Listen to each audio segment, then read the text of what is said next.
So real quick, before we get into anything, I need you to understand something about your great-great-great-grandparents.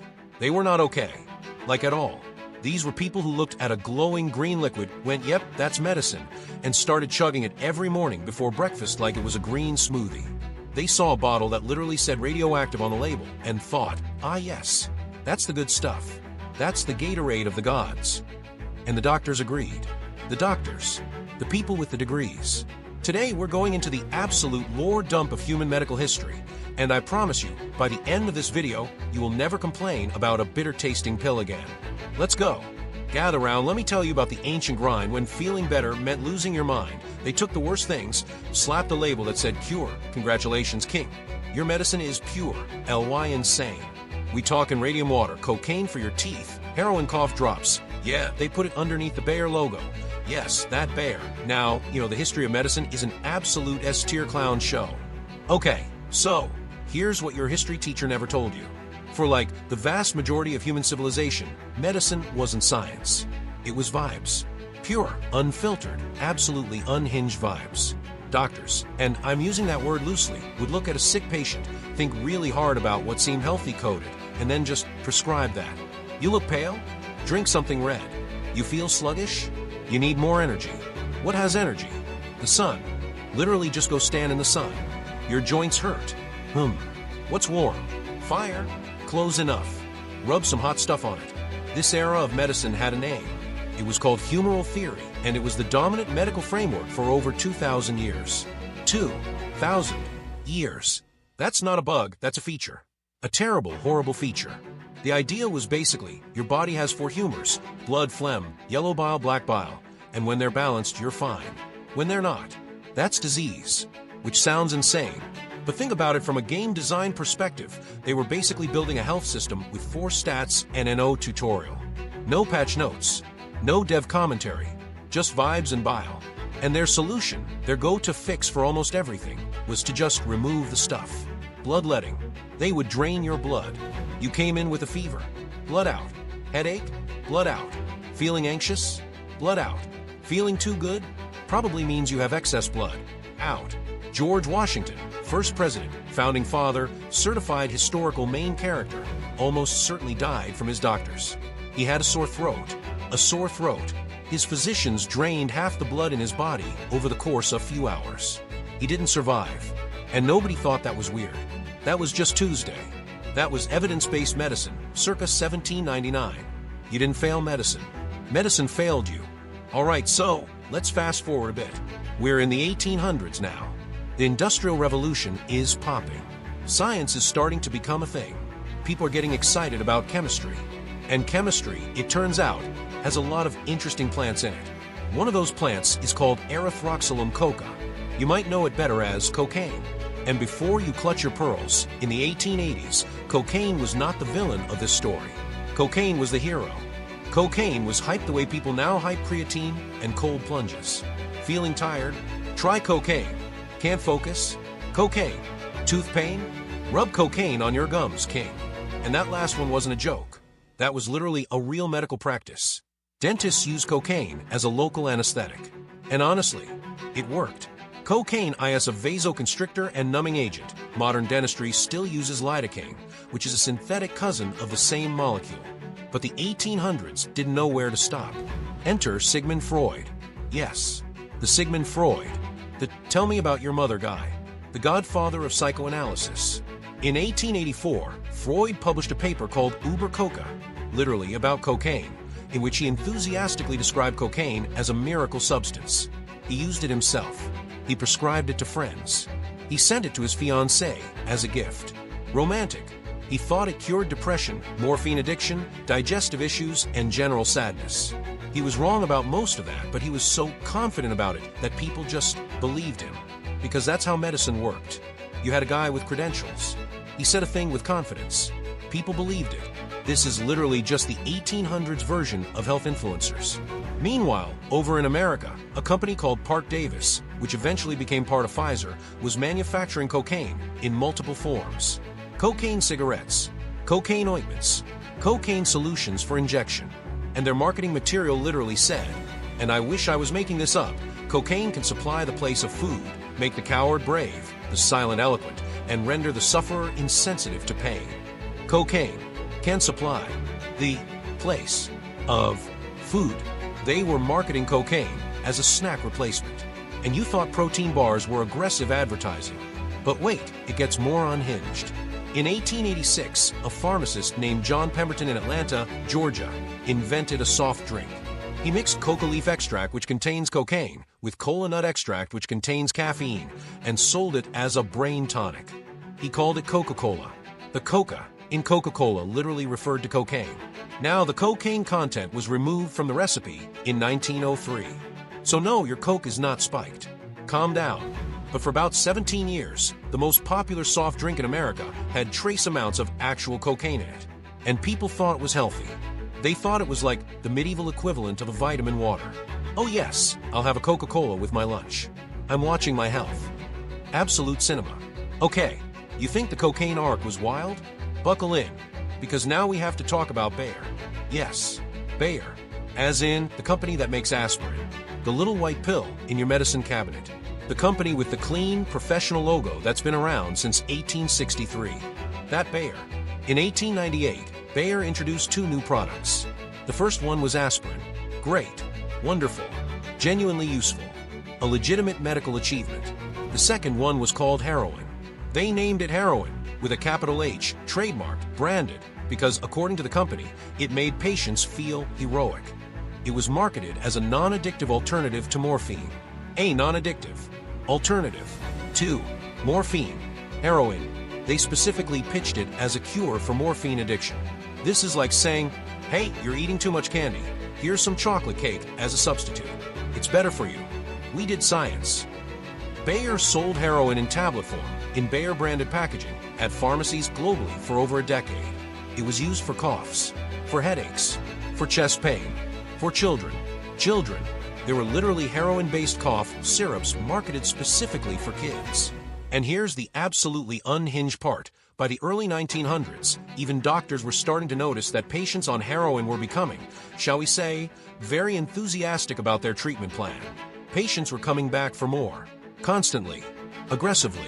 And Bayer's response was essentially, HM curious, but also, here's your prescription refill, have a nice day. It wasn't until 1913, 15 years after they launched it, that Bayer stopped producing heroin, by which point the US alone had roughly 200,000 heroin addicts.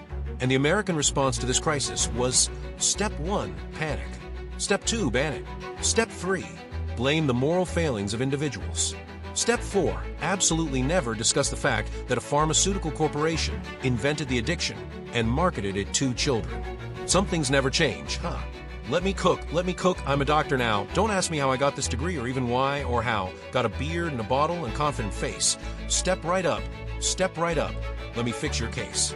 Your back hurts, mercury, feeling blue, strychnine, got a cold, have some heroin, you'll be fine. Can't sleep? Laudanum, baby, knock it back. We don't do side effects. That's just a fun little sidetrack. Quack, quack, quack, quack. That's the sound of science. Quack, quack, quack, quack. Welcome to compliance. Sign here, pay here, trust the process. King, the 19th century was a wild, wild thing. That was too real. Let's continue. While we're talking about things that should not have existed, laudanum. Laudanum was a tincture, basically a liquid, made of opium dissolved in alcohol. Pure opium, in alcohol, sold at pharmacies. No prescription required. And here's the thing that your history class definitely glossed over. Laudanum wasn't used by addicts or criminals, or whoever the moral panic of the day was targeting. It was used by everyone. Wealthy Victorian women took it for nerves. Overworked industrial laborers took it to sleep. Babies were given it to stop crying. Babies. There was a product literally called Mrs. Winslow's Soothing Syrup, marketed specifically for teething babies, that contained morphine. The 19th century's answer to a fussy baby was morphine. And it worked in the way that sedating a child into silence works, which is a sentence that should horrify you. The thing that fascinates me about laudanum, beyond the obvious nightmare of it all, is how normalized it was. Charles Dickens used it. Samuel Taylor Coleridge wrote Kubla Khan on it. Elizabeth Barrett Browning was prescribed it as a teenager and took it for most of her adult life. These were the cultural icons of their era, the people we put in school curriculums. And now, children, let's discuss the opium addiction of our most celebrated poets. Anyway, moving on. Nobody talked about it because everybody did it. This is peak main character syndrome behavior, acting like the rules don't apply to you because the rules haven't been invented yet.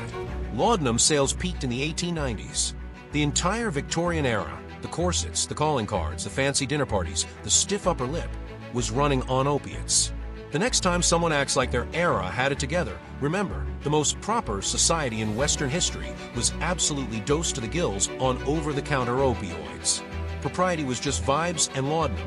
Okay, real quick, we gotta pay the bills, and I'm doing this the only way I know how, by making it slightly weird.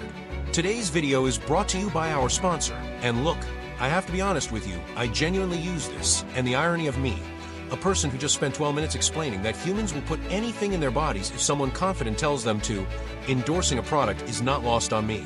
But here's the difference.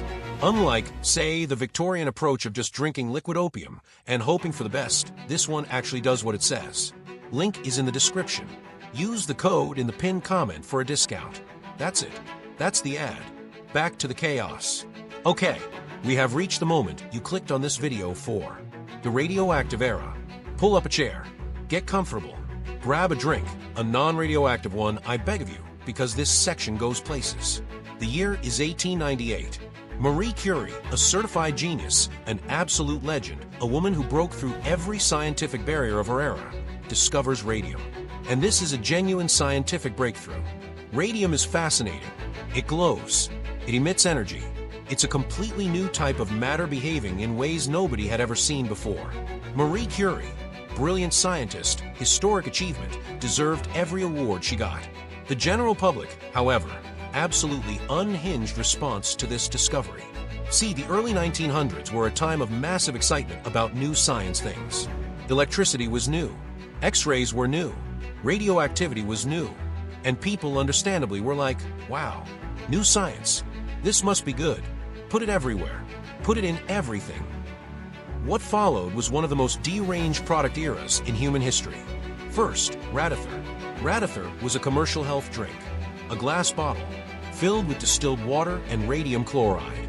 It was sold by a man named William Bailey, who was not a doctor, had no medical training, and had previously been convicted of fraud. Twice. And he marketed Radithor as a cure for, quote, impotency and tired blood. The slogan was essentially, drink this glowing radioactive water, and you will feel more powerful and attractive. And people bought it. Not just regular people. Rich people. One of the most famous victims was a man named Eben Byers, a socialite, a golf champion, genuinely famous in his day, who drank 1,400 bottles of Radithor over several years because he thought it was helping his health. By the time doctors figure out what was happening to him, radium had destroyed his body from the inside. His jaw literally had to be removed. His skull was disintegrating. The Wall Street Journal headline about his death in 1931 read, "The radium water worked fine until his jaw fell off." I'm not making that up. That is a real headline, in a real newspaper, about a real person. His jaw fell off. And this guy drank 1,400 bottles. 1,400. That's not a mistake. That's a commitment to a lifestyle choice that ended in catastrophic skeletal failure. We love a dedicated king, even if we deeply wish he had made different choices. Second, radioactive toothpaste. In the 1920s, a German company introduced Doramad radioactive toothpaste. Its marketing claimed that radioactivity would make your teeth shine and kill bacteria. Technically, the second part is true. Radiation does kill bacteria. It also kills everything else, but let's not get into that. The pitch was literally, your teeth will glow with health. They meant that metaphorically. The product did not mean it metaphorically. Third, radioactive underwear. Yes, you heard me. In the early 1900s, there were radioactive underwear and radioactive jockstraps sold specifically for male vitality. The idea was that radiation near certain regions would boost energy and virility. The actual result was radiation near certain regions. I will let you fill in the rest of that sentence yourself. Fourth, the Radium Girls. And here's where we have to pause because this part of the story is less funny haha humans are dumb and more the system failed people catastrophically and deliberately. Between 1917 and the 1920s, hundreds of young women, mostly teenagers and women in their early 20s, worked at the U.S. Radium Corporation in New Jersey. Their job was to paint watch dials with radium paint so the dials would glow in the dark. The paint was called Undark. And their supervisors told them, explicitly told them, to keep the paintbrush tip sharp by putting the brush in their mouths. Lip the brush, dip it in radium paint, apply to dial, over and over, every day, for years. The supervisors knew, because the company's own chemists knew, that radium was dangerous. They wore protective gear when handling the same materials. The women were told it was safe. When the women started getting sick, their jaws deteriorating, their bones crumbling, their teeth falling out, the company denied everything. They hired their own doctors to produce reports saying the women were fine. They literally told one of the dying women that she had syphilis to protect the company's reputation. These women were in their 20s. They were dying because their employer lied to them, knew it, and kept lying. Eventually, several of them sued and won, and the case became one of the foundational moments in American labor law and workplace safety regulations. The Radium Girls didn't just fight for themselves. They changed the legal framework for how workers are protected. That's not a fun fact. That's a legacy.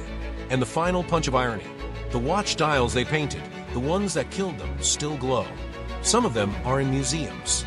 Radioactive. To this day. Okay, before we hit the home stretch, we need to acknowledge the original sin of bad medicine. The veteran. The classic. The granddaddy of terrible cures. Mercury. Mercury has been used medicinally across multiple civilizations, Chinese, Indian, Egyptian, Greek, Roman, European, for over 3,000 years. 3,000 years. This is Mercury's entire main character arc. It just kept coming back. For most of that time, mercury was prescribed for almost everything. Constipation, mercury. Skin diseases, mercury. Syphilis, mercury. Being too healthy, mercury probably. I wouldn't put it past anyone. There's a theory, genuinely discussed by historians, that Napoleon Bonaparte's erratic behavior, mood swings, and deteriorating health in the final years of his life may have been caused by chronic mercury poisoning from his physician's treatments. The man who reshaped the map of Europe may have been slowly being poisoned by the people trying to heal him, which is honestly very on-brand for the era. The phrase, "a night with Venus, a lifetime with Mercury," was a real saying, referring to the fact that syphilis was treated with mercury. The treatment caused tremors, tooth loss, neurological damage, and in sufficient doses, death. The disease was bad. The cure was sometimes worse. And yet, this kept going. Mercury pills were sold openly through the 1800s. Calomel, mercurous chloride, was a standard pharmaceutical product through the early 1900s. Some doctors were prescribing it to children as a teething remedy. Mercury, to babies, for teething. You know what else works for teething? Cold teething rings, gentle pressure, distraction, not. Mercury. I want to go back in time and have a very long conversation with a lot of people. By the late 1800s, the medical chaos had evolved into a full industry. Welcome to the era of patent medicine. This was essentially the Wild West of healthcare, before the FDA existed, before drug regulations existed, before any kind of oversight existed, where anyone with a bottle, a label, and absolutely no conscience could sell anything as medicine. And they did. The products had names like soothing syrup for infants, which was morphine. Brain food, which was random herbs plus alcohol plus wishful thinking. Electric bitters, which was alcohol with a fancy name. Consumption cure for tuberculosis, which it did not cure. And Kickapoo Indian Sagwa, which was marketed as a Native American remedy, but invented by white marketers who had never met the Kickapoo people, which is a whole other conversation about exploitation, but we're noting it. The business model was simple. Make something, put cure or tonic on the label, list every ailment you can think of, sell it, and move towns before anyone notices it didn't work. Step 5 was optional but popular. The marketing was extraordinary. These people could sell anything. Newspapers were filled with ads. Traveling salesmen toured the country with medicine shows, literally entertainment, plus sales pitch combined. And I hate to say it, but respect for the hustle? Absolutely none. Respect for the marketing innovation? Against my will, yes. These guys invented influencer culture in the 1880s. This celebrity doctor says this tonic cured their lumbago. The celebrity doctor is fake. The lumbago may be real. The tonic is mostly alcohol, but the testimonial felt authentic. And that was enough. It took until 1906, when investigative journalist Samuel Hopkins Adams published a series of exposés called The Great American Fraud and the simultaneous publication of Upton Sinclair's The Jungle, for the public to finally go.